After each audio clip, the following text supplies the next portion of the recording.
Does God hate video games?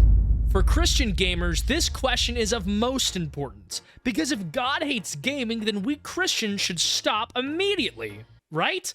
I mean, gaming is another form of media just like shows and movies, so what's the big deal? These two questions have been on my mind ever since I saw the video titled 3 Reasons Why God Hates Video Games. Now let's be very clear. I am not wanting for anyone to hate on this guy. In fact, I'd ask if you would please pray for him. But I do think it is worth having a conversation about what he talks about. So, for some context, Pastor Sean is a preacher for the IFB. They are fairly well known for their fiery sermons and being fairly aggressive. But this video is not meant to attack or berate Sean or the IFB. Because even though I may disagree with a lot of what they think, that doesn't mean I hate them, and I don't want anyone else to hate them. In fact, I wish that we all pray for them. This video is really here to help you, the person watching this video right now. I'd encourage you throughout this video to take some mental notes, and hopefully you and I both will be able to grow a little stronger through this battle that is fixing to ensue. Let's begin. We should never play these things, and I'm going to show you why God hates them. You're in Titus chapter 2, verse 6. Let's look at some things that young men should be doing. Titus, that's actually a great book to start on, considering that Titus was an epistle written by Paul to Titus stationed in Crete, and it was to instruct Titus on how to respond to the false teachers there, and also how Titus needs to be a leader to the people there so that they would have someone to instruct them. Now, that being said, chapter 2, where he is starting, verses 1 through 10, is discussing how to properly live by Asian group. Basically, it's talking about living according to the gospel, which makes perfect sense, but I'm just a little confused, Pastor Sean. Why are you not starting out with explaining all this context and you're leaving it as my job to do? I think we're fixing to find out. First thing, it profits nothing. It is vain. It doesn't mean anything. You are playing thumb wars with a piece of plastic looking at a bunch of lights on a blinking screen. It means nothing.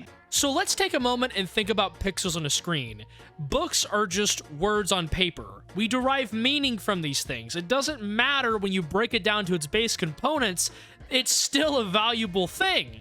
Now, why is it valuable? Video games as a whole offer a unique experience that movies, books, and shows cannot offer you. And so that's why they're valuable. Now, as for them profiting you anything, that comes down to what you're doing. And so you have people that are making millions of dollars playing esports. You have people making millions of dollars doing videos on video games. You have people making anime on video games. There's very many different ways you can profit from this. And since it is a medium to tell stories, you can actually even do more than just have people profit from it. Literally, you can have them profit from it spiritually. I'm currently waiting for Christians to get a hold of video games and make some truly compelling media, because I know we're on the brink of a brand new renaissance, and I know that Christians are going to be at the forefront of it, but really that's besides the point. However, Pastor Sean, I'd like to hear some of your other points. Titus chapter 2, verse 6. Look down at it.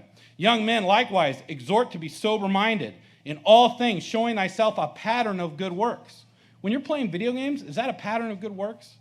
Is you getting a high score on Mario a pattern of good works? No, of course it isn't. Getting the high score in a video game has nothing to do with good works. However, the experiences you have with the people around you while playing those games or the people online can be attributed to good works. As long as the works you're doing lead back to Christ, that's all that really matters, isn't it? You know what, Pastor Sean, let's see what else you got. All right? In doctrine, showing uncorruptness, gravity, sincerity, sound speech that cannot be condemned. When you're playing these violent video games, do they have sound speech? Are they saying edifying words? No, they're not. They're cussing, they're vile, they're horrible.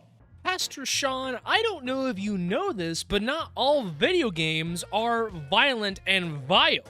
And even if some are in your eyes, that doesn't mean that they are in the eyes of your brother. See, what you're trying to do here is you're trying to make a very subjective issue objective. this is not an issue of if video games go against God. This is an issue of if video games go against your own convictions. But you know what, Pastor Sean? Continue on your thought here. I'd like to hear more. We need to make sure as young men that we have a pattern of good work. We're not wasting our time playing video games. You know, it says the fruit of the righteous is a tree of life, and he that winneth souls is wise. We need to get out there and win souls, not play video games. Yeah, I'm sorry, but I'm gonna have to cut some of what he says in this video, so if you guys want to know everything he talks about, you're gonna have to go check in the description below and watch the video for yourself. I really just want to focus on the two other main points he makes, and as well as to the reason why he personally does not like video games.